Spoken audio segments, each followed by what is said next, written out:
Is there an autistic person in your life you can't really connect to? You're not sure how to connect to them.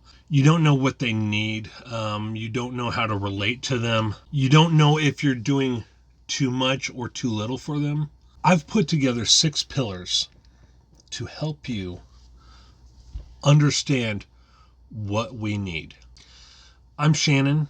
I'm a counselor in training working on my master's degree in clinical counseling through Northwestern University. I did my undergrad in psychology and criminal justice as well as sociology. I am also an autistic, late diagnosed autistic. I was diagnosed last June. Prior to that, I was self-diagnosed autistic. I had done the research. I had learned things about myself, came to realizations about myself after I had a meltdown, and struggled with things all my life. I have had multiple psychological assessments over the years. In 1994, I received a psychological evaluation while I was in 5th grade from the school district, the school psychologist.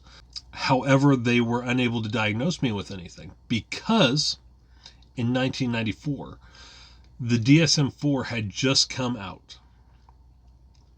This was when Asperger's became a diagnosis, an official diagnosis.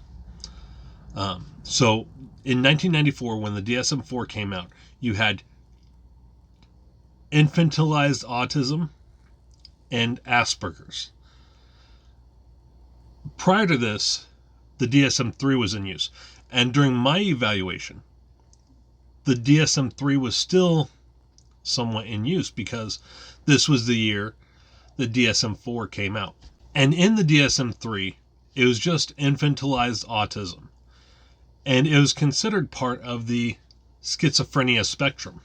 You could only have autism as a child. And eventually you might grow out of it, according to the APA. And then when I received my next psychological evaluation, it was right before the DSM-5 came out. This was before autism spectrum disorder as a whole was made a diagnosis. So again, I didn't receive the diagnosis. It wasn't until the DSM-5. It wasn't until I began doing my own research. I went into the assessment. I had done all the self-assessments, the CAT-Q, the RADS-R, the ASPE quiz, the autism quotient, all that. I also took in my 5th grade psych evaluation from school. I made up a list corroborating everything I've noticed from my own development, from how I perceive the world, and compared it to the diagnostic criteria in the DSM-5. And I went through the ADOS-2, which is the standard autism assessment for clinicians. And I received a diagnosis of autism spectrum disorder. My son is also autistic. He was diagnosed a few months before I was. And so in this time, autism has become my special interest. I have given a presentation at my clinical training site about neurodivergent supports in the workplace alongside another autistic counselor.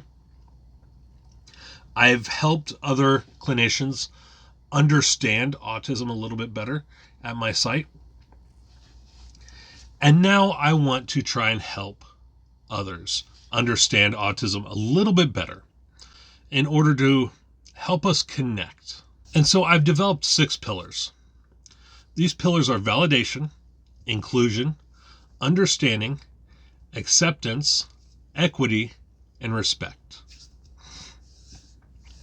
What do I mean by the first pillar of validation? Our thoughts matter. Our feelings matter. We have the right to feel and think how we do, just like everybody else. If we tell you that we're overstimulated, that the light is too bright, if it's too loud for us, we have the right to feel that way. We have the right to express how we're feeling. It's nobody's job to tell us that we aren't experiencing what we're experiencing. You cannot tell us that something is not too loud for us or not too bright for us, or that we cannot hear the electricity in the walls. We cannot hear the lights buzzing overhead. We have the right to feel that our thoughts and feelings and perceptions matter, just like everybody else. We are, after all, human, just like everybody else. Inclusion. We are able to contribute. We can love. We can have relationships. We need to connect to people. We need to feel like a part of the community too. We need to feel like we belong.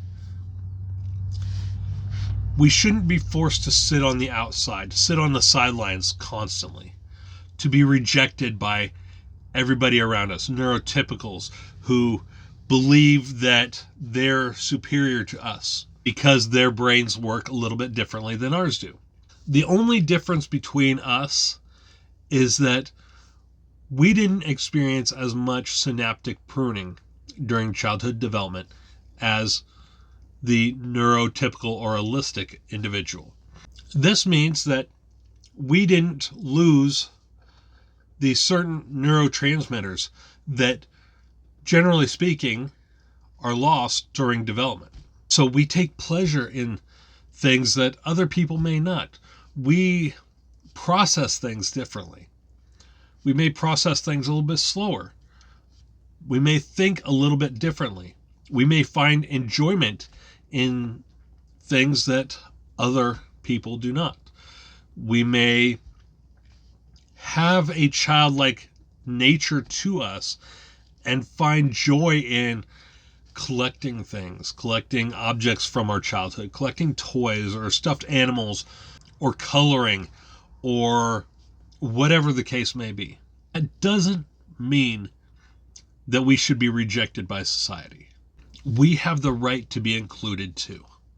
And we have the need to feel included. The third pillar is understanding. We may need a little help, but we don't need you to do it for us.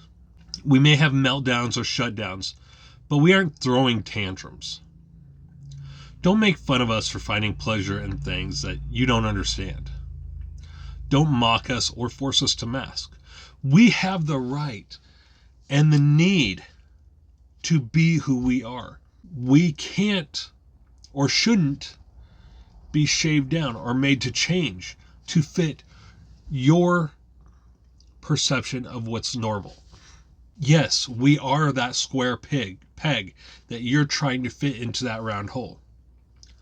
Instead of trying to fit us into that round hole, find us a square hole that we can fit into so that we can achieve the same things that you do. Acceptance. Don't try to fix or change us. We can't be cured and don't need to be. We're humans too, and we feel and think just like everyone else. We're different, not less. When I say we can't be cured and we don't need to, that's because it's the truth. Autism cannot be cured. Autism is a developmental difference that has existed since the first life form began to form on this planet. It may not have been named. Over the years, it's gone through some renaming, some reclassification, such as being a part of the schizophrenia spectrum, and so on and so forth. But autism has always existed. It's the differences between us that have made evolution possible. It has helped us to be protected from predators or to find the best food supply. Traits like autism and ADHD are a part of the evolutionary process. We aren't the next step in evolution. We are going side by side with individuals who are considered neurotypical in order to reach that next step of human evolution. Equity. We need accommodations. This isn't unfair. We don't want to tie one hand behind your back. We want a hand of our own to use the same way you do. We want to be able to achieve the same success as everyone else. We want to be challenged, not held back. Provide us the opportunity to succeed, just as you would anyone else. When I think of equity, I'm reminded of a picture I've seen on social media. The three people at the fence trying to watch a baseball game. Equality would be giving everybody one box to stand on to see over the fence. The tallest person will absolutely be able to see over the fence. The next tallest person, once they get on the box, yes, they can then see over the fence. But then the smallest person, they get on the box, they still can't see over the fence. Equity would be providing enough boxes so that everybody can see over the fence. This isn't taking away from anybody else. This isn't causing undue stress or undue hardship to anybody else. This is providing everybody the chance to succeed, to do as everybody else does. This is no different than picking up a small child and putting them on your shoulders so they can see the movie or the performance on stage or whatever. Equity allows everybody to achieve the same directive. Respect. Please don't infantilize us. Don't try to take away our autonomy or authority. Provide us the same courtesy as everyone else. When I say don't infantilize us, don't talk to us like we're children. We're not. At least those of us who are over 18 aren't. We're adults, many of us are anyway, or we are the age range that we are perceived to be, that we are viewed genetically to be. Just because we take enjoyment in different things than you would, doesn't mean we're childish. It doesn't mean that we need to be infantilized. We deserve to feel like we can find just as much enjoyment in stuffed animals or toys or comic books or movies or bugs or whatever, as much as some jock deserves to find enjoyment in a sports team, or some musician finds enjoyment in guitars or pianos or drums or music in general. Just because our interests are different doesn't mean they're less or childish. So these are the 6 pillars that will help you to connect to the autistic person in your life, whether you're the parent of an autistic person, the friend of an autistic person, the sibling of an autistic person, the teacher of an autistic person, or the counselor of an autistic person. Validation. Make sure they feel their emotions and feelings and thoughts are valid. Inclusion.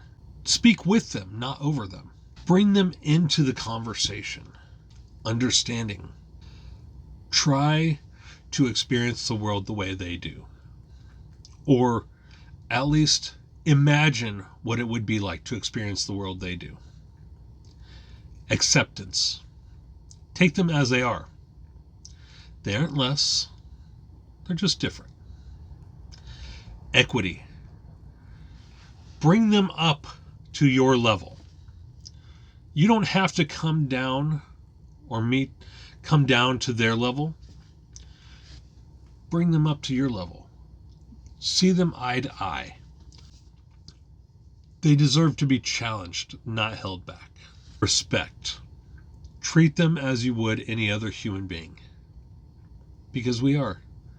We're all human. We all deserve the same things as everybody else. We just see the world a little differently.